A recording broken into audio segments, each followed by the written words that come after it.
Doctor Yunus সাহেবকে যে তিনি হবেন প্রধান উপদেষ্টা। প্রধান উপদেষ্টা নিয়ে আসলো।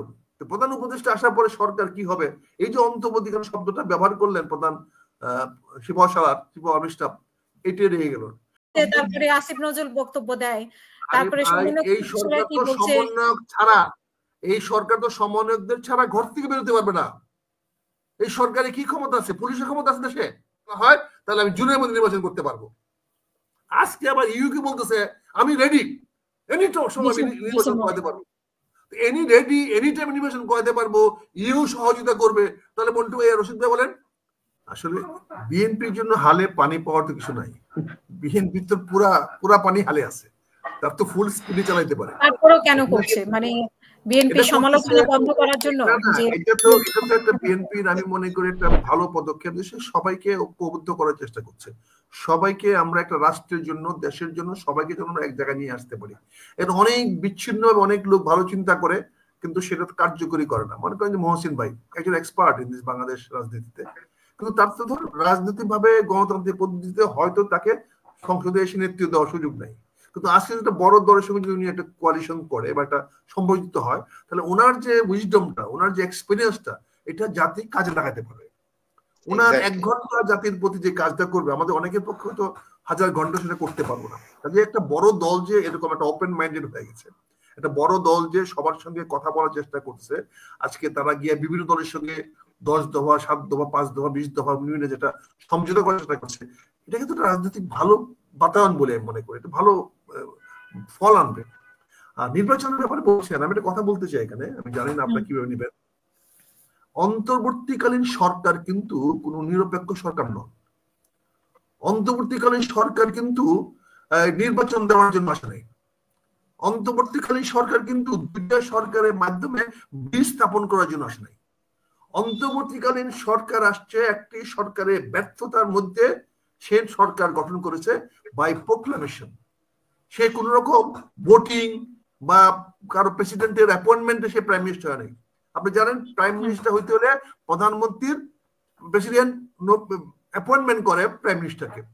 কিন্তু এখানে তো প্রাইম মিনিস্টার যিনি উপদেষ্টা, প্রধান উপদেষ্টা হয়েছেন, প্রধান উপদেষ্টা শব্দটা এখানে ভুল ছিল। আমি মনে করি উপদেষ্টা না রেখে প্রধান প্রশাসক করা দরকার ছিল বা প্রধানমন্ত্রী করা দরকার ছিল, কারণ উনি কার উপদেষ্টা? প্রধান উপদেষ্টা মানে কার উপদেষ্টা? এখানে অনেক জগা কিছু হয়ে গেছে, অনেকগুলো মানে ব্যাপার হয়ে গেছে এখানে। উনি কি রাষ্ট্রপতির উপদেষ্টা? আমি জানি না, আই ডোন্ট নো। আমি কি করে বলবো কার উপদেষ্টা? কিন্তু আমি তাকে প্রধান উপদেষ্টা বলি, কার উপদেষ্টা আমি জানি না। উনি এক্সপ্লেন করবেন, উনি ক্লিয়ার করবেন, ওনার দায়িত্ব, উনি কাকে উপদেশ দিচ্ছেন। এটা একটা জিনিস খেয়াল করে দেখেন, 5ই আগস্ট প্রধানমন্ত্রী শেখ হাসিনাকে সম্মানের সঙ্গে বিদেশে পাঠিয়ে দিয়ে, হেলিকপ্টারে করে বিদেশে পাঠিয়ে দিয়ে সেনাপ্রধান ঘোষণা করলেন যে প্রধানমন্ত্রী শেখ হাসিনা ভারতে চলে গেছেন। এখন তিনি একটি অন্তর্বর্তীকালীন সরকার গঠন করে দিবেন। শব্দটা খেয়াল করে দেখেন, উনি বলছেন অন্তর্বর্তীকালীন গঠন করে দিবেন। ততক্ষণে তিনি অনেক রাজনীতি, অনেক ওই যে আমাদের যে নতুন সুবিধাভোগী লোকগুলাকে নিয়ে আসছেন, রাজনৈতিক দলকে বিভিন্ন নিয়ে আসছেন, নিয়ে এসে উনি বলছেন কিন্তু ছাত্ররা সেখানে, বৈষম্য ছাত্ররা সেখানে বাদ সাধ্য, তারা বলুন আমরা এটাতে নাই, যাবো না। তখন তারা অ্যাপয়েন্টমেন্ট করলো ডক্টর ইউনূস সাহেবকে যে তিনি হবেন প্রধান উপদেষ্টা। প্রধান উপদেষ্টা নিয়ে আসলো। প্রধান উপদেষ্টা আসার পরে সরকার কি হবে, এই যে অন্তর্বর্তীকালীন শব্দটা ব্যবহার করলেন প্রধান শিব অমিত শাহ, এটি রয়ে গেল। অন্তর্বর্তীকালীন সরকার, এই সরকার আসছে রাষ্ট্রটাকে, তাকে সেলভেজ করার জন্য, রাষ্ট্রটাকে পরিচালনা করার জন্য। কতদিন করবেন না করবেন সেটা কোথাও লেখা নাই, সংবিধানে লেখা নাই, কোনো নাই। আমি মনে করি, এখনো মনে করি, প্রথম দিনেই প্রধান উপদেষ্টা ক্লিয়ার করা দরকার ছিল যে আমি কোনো রাজনৈতিক কারো সুযোগ সুবিধা দেওয়ার জন্য আসি নাই, আমি এখানে কোনো দলকে মূল্যায়ন করতে বা মূল্যায়ন করতে আসি নাই, আমি আসছি রাষ্ট্রের বিপদের সময় রাষ্ট্রের দায়িত্ব নিয়েছি, আমি আগামী 3 বছর 5 বছর 10 বছরে আমি রাষ্ট্রটাকে সঠিক পথে আনবো, তারপরে আমি যেটা মনে করব নির্বাচন দিব, বা না হলে আমি রাষ্ট্র এভাবে চালাবো যেমন কমিউনি চালিয়েছেন, আমি সেভাবে চালাবো, আমি যেভাবে বলবো সেভাবে চলবে। এইটা উনি ঘোষণা দিয়ে যদি আজকে পদক্ষেপ শুরু করতেন, তাহলে আজকে তো আমরা কথা বলতে পারতাম না, আজকে তো বলতে পারতাম না যে আপনি কথা বরকরার করেছেন। কিন্তু সেটা উনি না বলে উনি একবার বলছেন সাংবিধানিক সরকার, উনি সাংবিধানিক সরকারে ওই কেয়ারটেকার আইনটার আদলে উনি শপথ নিলেন রাষ্ট্রপতির কাছে। শেখ হাসিনা অবৈধ, ওনার রাষ্ট্রপতি বৈধ হয়ে গেল কেমনে, পার্লামেন্ট অবৈধ, স্পিকার অবৈধ, সব ভেঙে ফেললেন, রাষ্ট্রপতি রেখে দিলেন। এর তো হিপোক্রেসি, তো আমি হিপোক্রেসি বলবো না কেন, যার ফলে আজকে এই অন্তর্বর্তী সরকার নিজের সমস্যা নিজে সৃষ্টি করে ফেলেছেন। উনি এমন একটা সরকার গঠন করেছেন যে সরকারের এখন ভিত্তি নাই। সে ভেবেছিল ছাত্ররা তার ভিত্তি থাকবে, ছাত্ররাই পরাক্রমশালী শক্তিশালী, ছাত্ররাই সরকারকে হটাই দিতে পারে, অতএব ছাত্ররাই যদি আমাকে অ্যাপয়েন্টমেন্ট দেয় তাহলে এরা আমাকে টিকে রাখতে পারবে। কিন্তু সেই ছাত্রদের অস্তিত্ব আস্তে আস্তে আস্তে আস্তে বিলীন হয়ে যাচ্ছে। কিন্তু ছাত্ররা তাহলে কি ছাত্ররা এই জন্যই কি, আমি যেটা প্রশ্ন করেছিলাম ফরহাদ হোসেনকে, সমন্বয়ক নির্ভর হয়ে গেল কিনা এই সরকার, যে সমন্বয়করা সব জায়গায় গিয়ে থামাচ্ছে, সমন্বয়ক এই সরকার তো সমন্বয়ক, তারপরে আসিফ নজরুল বক্তব্য দেয়, তারপরে এই সরকার তো সমন্বয়ক ছাড়া, এই সরকার তো সমন্বয়কদের ছাড়া ঘর থেকে বেরোতে পারবে না।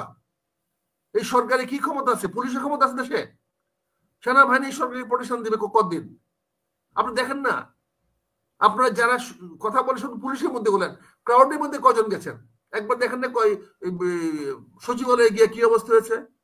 এই সরকারে কোন লোকটা ক্যান ফেস পিপল আমাকে দেখেন না, কার আছে? ছাত্ররা ছাড়া, ছাত্রের 3 জন ছাত্র ছাড়া জনগণকে ফেস করার মতো এই সরকারে কে আছে? আপনি স্বরাষ্ট্রমন্ত্রী একজন বলেন, সে কি আছে বলেন? সে তো আমার মনে হয় যে he is our lieutenant general, অত্যন্ত শিক্ষিত এবং দক্ষ ব্যক্তি, কিন্তু বাংলাদেশে এই সমস্ত স্বরাষ্ট্র চালানোর মতো তা কি আছে? আজকে 5 মাস উনি যে বলেছেন যে 700 আসামি কোথায় গেল উনি এখন পর্যন্ত জানে না।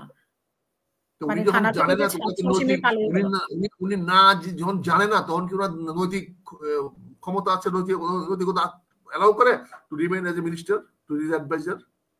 উনি তো আরেকদিন অনেক কথা বলতে পারবে, উনি আরেকদিন বলতে পারবে যে আমার স্ত্রীর পারমিশন ছিল না তাই আমি ওকে ধরতে বলি না করছিলাম, অনেক কিছু বলতে। এই ধরনের লোকদের দিয়ে তো রাষ্ট্র চলবে না। রাষ্ট্রকে চালাইতে হলে অন্তর্বর্তী সরকারকে ফার্ম এন্ড স্টেডি হইতে হবে, বলতে হবে। আজকে দেখেন চিফ ইলেকশন কমিশনার 3টা কথা 3 জায়গায় কিভাবে বলছে।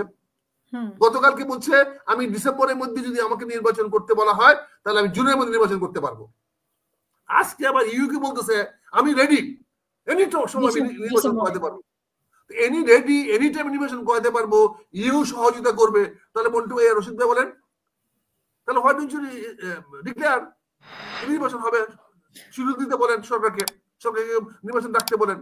নির্বাচন কমিশন বলেছেন আমি রেডি, এবং আজকে টেলিভিশনে দেখেন উনি বলেছেন যে উনি রেডি, উনি একদম এমন নির্বাচন দিবেন যে সারা পৃথিবী নাকি দেখেন, এটা ইন্টারন্যাশনাল স্ট্যান্ডার্ড দিবেন, এবং ইউ তাকে সমর্থন দিবেন, সহযোগিতা করবেন, ইউ অবজারভার পাঠাবে, সবকিছু সেট হয়ে গেছে। তার নির্বাচনে এখন ডেট করতে আপত্তি কোথায়?